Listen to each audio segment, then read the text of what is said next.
तो आज हम लोगों को हमारे इलेक्ट्रिक करंट के टॉपिक में जस्ट एक दो टॉपिक छूटा हुआ है उन्हें कवर कर लेते हैं, जिसमें आता है बात ohmic and non ohmic conductors. ये क्या होते हैं? तो जैसा कि नाम से ही दिख रहा है, ओमिक मतलब ओम के लॉ को फॉलो करने वाला, और नॉन ओमिक जो ओम के लॉ को फॉलो नहीं करेगा। तो simple ohmic conductor, a conductor which follows Ohm's law is known as ohmic conductor. अब हम जरा रिवाइज मार ले थोड़ा सा। तो ओम्स लॉ क्या था हमारा? तो हमारा ओम्स लॉ जो है वो क्या है? तो Ohm's law is V directly proportional to I, ठीक है।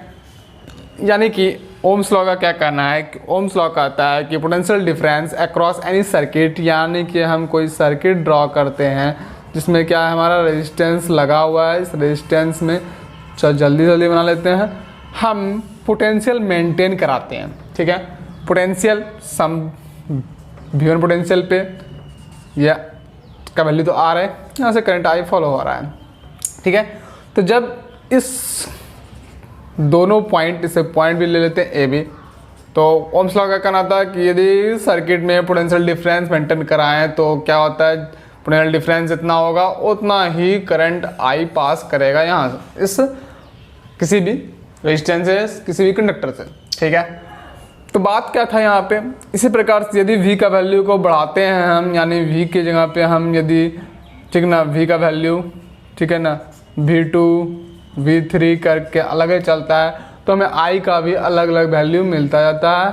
I1 इसका, या I2 I3 एक्सेट्रा, ठीक है। यहाँ पे हमें देखने को क्या मिलता है कि जैसे जैसे हम पोटेंशियल बढ़ाते हैं वैसे मेरा करंट भी क्या होता है, बढ़ता जाता है, ठीक। बट कंडीशन क्या था यहाँ पे? Condition for V directly proportional to I के लिए क्या कंडीशन था कि रजिस्टर के किसी भी फिजिकल प्रॉपर्टीज में चेंज नहीं होना चाहिए, ठीक है। यानी कि फिजिकल प्रॉपर्टीज नो चेंज, ठीक है। हमारा फिजिकल प्रॉपर्टीज रेजिस्टेंस का चेंज नहीं करना चाहिए था, एंड टेम्परेचर भी चेंज नहीं करना चाहिए था। सबसे मेन इंपॉर्टेंट बात था, ठीक है। तो ओम्स लॉ के फॉलो होने के लिए, यानी हमारा वैसा रेजिस्टेंस, यानी वैसा कंडक्टर ओमिक कंडक्टर कहलाएगा जो इस लॉ को फॉलो करेगा। दैट मीन्स कि हमें उस कंडक्टर के टेम्परेचर को बढ़ने नहीं देना है।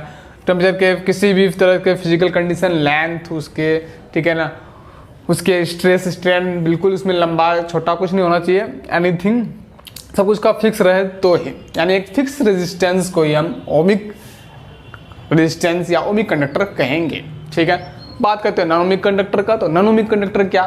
तो वैसा कंडक्टर जो क्या, जो कि अलग अलग पोटेंशियल पे वो क्या करे, अलग अलग करंट दे, ठीक है। यानी कि ओम्स लॉ को फॉलो करने वाले हमारे ओमिक कंडक्टर का जो ग्राफ होता है वो कैसा ग्राफ होता है? तो ओमिक कंडक्टर का VI ग्राफ, ठीक है। ओमिक कंडक्टर का VI ग्राफ क्या होता है? तो ओमिक कंडक्टर का VI ग्राफ एक स्ट्रेट लाइन बनता है। बट नॉन ओमिक के लिए हमारा ग्राफ स्ट्रेट लाइन ना हो करके वो कैसा चलता है? तो वो हमारा इस प्रकार से कर्व लाइन चल सकता है, ठीक है। इसी के साथ एक और ग्राफ का केस आता है इसका, जिसमें ग्राफ कैसा चलता है? तो इसमें ग्राफ हमारा इस प्रकार से चलता है, ठीक है, जिसे हम डायोड के केस में पढ़ेंगे, जनरल डायोड आगे जा करके, ठीक है ना, फॉर डायोड्स के लिए। फिलहाल अभी हम ओमिक और नॉन ओमिक कंडक्टर डेफिनेशन देख लेते हैं। तो हम हमारा डेफिनेशन देख लेते हैं, ठीक है, कि हमारा ओमिक कंडक्टर किसे कहते हैं? तो कंडक्टर्स विच ओबे ओम्स लॉ। तो जो भी कंडक्टर्स हमारा ओम्स लॉ को ओबे करता है उसे तो हम ओमिक कंडक्टर कहते हैं। बट इसके साथ भी रीजन है कि कंडक्टर्स विच ओबे ओम्स लॉ हैव क्या, एक कांस्टेंट रेजिस्टेंस, ठीक है। जितना भी डिवाइसेस हमारा ओम्स लॉ को फॉलो करता है उन सभी में क्या खासियत होता है? उन सभी का रेजिस्टेंस कांस्टेंट होता है। चाहे पोटेंशियल बदले, यानी कि वोल्टेज बदले, तो उसका क्या होता है, करंट बदल जाता है, जिससे कि उसका रेजिस्टेंस क्या होता है, हमेशा फिक्स रहता है। तो जितने भी फिक्स रेजिस्टेंस वाले डिवाइसेस हैं उसे ही हम ओमिक कंडक्टर्स कहेंगे। ठीक है, इसलिए हम एक एक्सपेरिमेंटली समझने की कोशिश करें कि यदि सर्किट में हमारा रेजिस्टेंस लगा हुआ है, ठीक है, और हम क्या कर रहे हैं, हम यहाँ पर, ठीक है, एक सोर्स ऑफ पोटेंशियल जोड़े हैं। ठीक, तो सोर्स ऑफ पोटेंशियल जोड़े हैं तो यहाँ से करंट पास हो रहा है। ठीक है, इसका करंट को मेजर करने के लिए क्या किए हैं, तो करंट को मेजर करने के लिए हम सीरीज में आमीटर को जोड़ दिए हैं। ठीक, और यहाँ पर हम क्या करते हैं, पोटेंशियल को मेजर करने के लिए हम इसके साथ बैटरी के साथ पैरेलल में वोल्ट मीटर को जोड़ देते हैं। ये बात सबको पता है।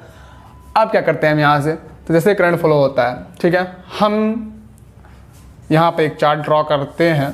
ठीक है, एक्सपेरिमेंटली प्रूव करने के लिए भी, जहाँ पे हमारा ये क्या है, तो एक तरफ हम भी लेते हैं यानी करंट को दिखाने के लिए, एक तरफ हम एमीटर रीडिंग यानी करंट, इलेक्ट्रिक करंट का रीडिंग के लिए, और इधर हमारा V/I। ठीक है, यानी कि इसे ऐसे लिखिए, ज़्यादा बेटर रहेगा। ठीक है, V/I यानी V और I का रेशियो, जिसमें क्या देता है, R देता है। ठीक है, बाय ओम्स लॉ से। अब यहाँ पर हम क्या करते हैं, अलग अलग पोटेंशियल का वैल्यू लेते हैं। मान लेते हैं हम पहले पोटेंशियल का वैल्यू कितना ले रहे हैं, हम मान लेते हैं 3 वोल्ट लिए, तो हमें कितना मिल रहा है, तो हमें 1.5 एम्पेयर का करंट मिल रहा है। ठीक है, या फिर इतना नहीं लेते हैं। ठीक है, 0.5 ले लेते हैं। इसके बाद हम ले लेते हैं 6, तो कितना होगा हमें 1। ठीक है, इसके बाद हम और बढ़ाते हैं आगे, तो ले लेते हैं 9। ठीक है, ठीक है, 2 ले लीजिए, 12।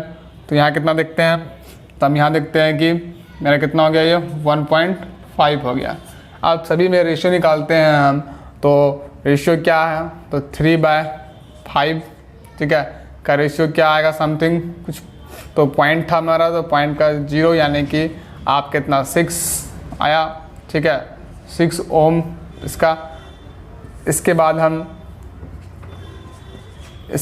इसके लिए बात करें, तो ये कितना 1/6, सॉरी V/1 करना था, तो ये हमारा कितना आ गया, ये भी हमारा आ गया 6 ओम। ठीक है, उसके बाद फिर हम क्या कर रहे हैं, फिर हम तीसरे केस के लिए बात करेंगे अपना। तो तीसरे में भी हमारा क्या हुआ, तो तीसरे में भी हमारा, ठीक है ना, V12 ऊपर 1.5 नीचे, यानी वैल्यू कितना 120/15, ये भी कितना 6। यानी कि यहाँ पे हम क्या देखें, तो यहाँ पे हम देखें कि अलग अलग पोटेंशियल लेते हैं तो हमें करंट क्या होता है, हमेशा बढ़ता जाता है करंट। ठीक है, जैसे जैसे पोटेंशियल बढ़ाएं करंट का वैल्यू भी बढ़ता गया। ठीक है, आप इसे एक्सपेरिमेंटली करके देख सकते हैं। ठीक है, कॉलेज वगैरह में तो आपको दिख जाएगा। ठीक है, प्रैक्टिकल टाइम पे जैसे जैसे हम करंट करके दिखाएंगे तो मेरा करंट क्या होता है, ये वोल्टेज बढ़ाने पर करंट भी बढ़ता जाता है। ठीक है, सिंपल सा लॉजिक आप इस बात को घर में भी कर देख सकते हैं। वोल्टेज कम जाता है तो हमारा क्या होता है, हमारा बल्ब वगैरह ठीक से उतना ग्लो नहीं करता है। तो हमारा घर में जो लगा हुआ बल्ब है वो क्या है, नॉन ओमिक कंडक्टर है। ठीक है, क्यों, क्योंकि वोल्टेज के ड्रॉप होने के कारण इसका क्या होता है, इसका जो रेजिस्टेंस है वो क्या होता है, डिक्रीज कर जाता है। ठीक है, फिक्स नहीं रहता है।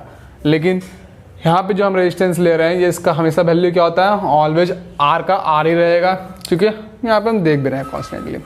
ठीक है, तो ये हो गया हमारा क्या, ओमिक कंडक्टर, जिसमें रेशियो क्या था, तो ratio of V and I always constant. ये हमारा ओमिक कंडक्टर का बात था। कुछ एग्जांपल्स का, तो जितने मेटल्स हैं, जितने स्टैंडर्ड रजिस्टर्स हैं, और नाइक्रोम का वायर। ठीक है, नाइक्रोम का वायर जो कि हीटर वगैरह में लगा होता है। तो ये क्या है, ये सभी ओमिक कंडक्टर्स में आते हैं। अब हम नॉन ओमिक कंडक्टर का डेफिनेशन देख लेते हैं। तो जैसा कि नाम से स्पष्ट था, नॉन ओमिक कंडक्टर्स, तो वैसे कंडक्टर्स जो कि ओम्स लॉ को फॉलो नहीं करेंगे। ओम्स लॉ को फॉलो नहीं करेंगे, दैट मीन्स कि यदि यहाँ पे क्या होता है, यदि यहाँ पे किसी भी प्रकार से यदि हम पोटेंशियल को चेंज करते हैं या करंट चेंज करते हैं, तो उसका रेजिस्टेंस भी उसी अनुसार बदल जाता है।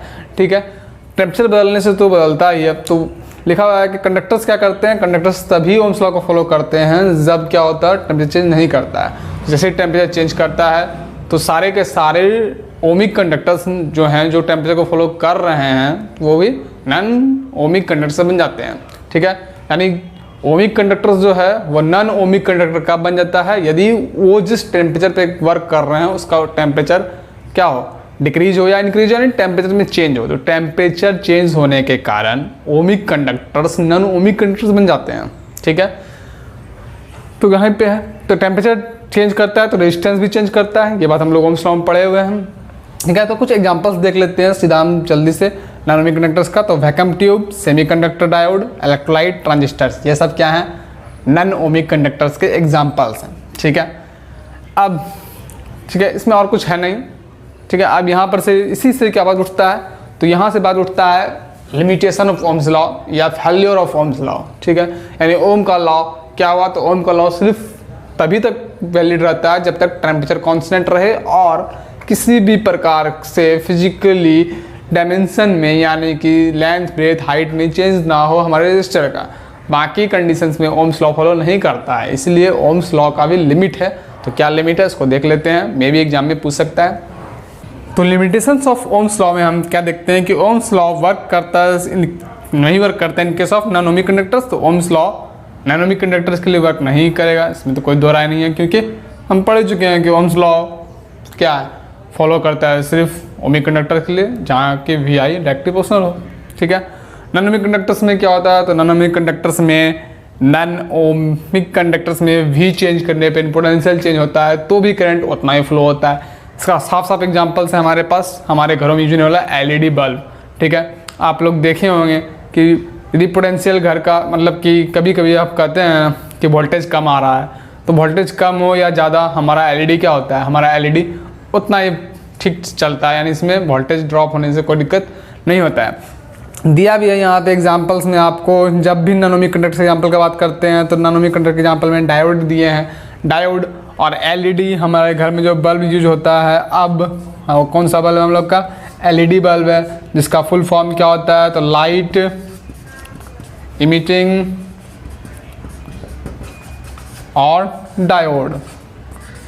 ठीक है, तो लाइट इमिटिंग डायोड यानी डी फॉर डायोड। अब डायोड क्या है इसे हम जल्द ही पढ़ने वाले हैं, जब हम सेमीकंडक्टर डिवाइसेस पढ़ेंगे तो वहाँ पे मैं डायोड करें जानना है अच्छी तरीके से। थोड़ा सा जान लें तो डायोड में क्या होता है कि रिवर्स बायसिंग फॉरवर्ड बायसिंग लगा होता है जेनर डायोड में, जिसके कारण से वोल्टेज घटने पे भी करंट का वैल्यू उतना ही मेंटेन हो जाता है, जिससे कि हमारा डिवाइस क्या होता है, एक्यूरेटली चलता है। ठीक है, तो वही कह रहे हैं यहाँ पे ओम्स लॉ वर्क नहीं करता है किसमें, नॉन ओमिक कंडक्टर्स में, लाइक डायोड्स में, इलेक्ट्रोलाइट्स में और फिलामेंट में। यानी कि जनरल जो बल्ब आता था पहले हम लोग के घर में, चाहे वो हमारा कौन सा बल्ब हो, हमारा वो सेफल वाला बल्ब जो था। ठीक है, अब it doesn't hold for extreme यानी हाई टेम्परेचर। ओम्स लॉ का कहना था कि टेम्परेचर यदि कांस्टेंट रहे तो V directly proportional to I, but इसमें भी कंडीशन ये था कि बहुत ज़्यादा हाई टेम्परेचर जाने पर फिर ओम्स लॉ का वैलिडिटी नहीं हो पाता था। ठीक है, यानी एक्सट्रीम हाई टेम्परेचर पे हमारा V directly proportional to I नहीं रहता था, यानी कि ये कॉन्सेप्ट भी यहाँ पे गलत हो जाता है कि यदि कांस्टेंट टेम्परेचर रहे तो ओम्स लॉ वैलिड करेगा, यानी कि पोटेंशियल डिफरेंस करंट के डायरेक्टली प्रोपोर्शनल होगा। ये कुछ रेंज ऑफ टेम्परेचर तक ही है। एक्सट्रीम टेम्परेचर पे V directly proportional to I not valid.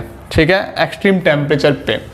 Third बोल रहा है कि V directly proportional to I कब, कांस्टेंट टेम्परेचर पे, यानी टेम्परेचर कांस्टेंट रहे, वो भी कितना रहे, एक मिनिमम वैल्यू तक रहे। ठीक है, अब जैसे ही हाई टेम्परेचर होता है तो हाई टेम्परेचर पे क्या होता था, रेजिस्टिविटी ही खत्म हो जाता है, दैट मीन्स सुपर कंडक्टर बन जाता है वो चीज़। ठीक है, तो अब हम आगे पढ़ने वाले हैं कि सुपर कंडक्टर्स क्या होता है और सुपर कंडक्टिविटी क्या होता है। ठीक है, इसी के साथ साथ साथ एक और टॉपिक था, ठीक है, थर्मोसीटर्स। तो थर्मोसीटर्स क्या है और सुपर कंडक्टर्स क्या है, इसे हम नेक्स्ट टॉपिक में देखने वाले हैं। थैंक यू, इसे आप नोट कर लें।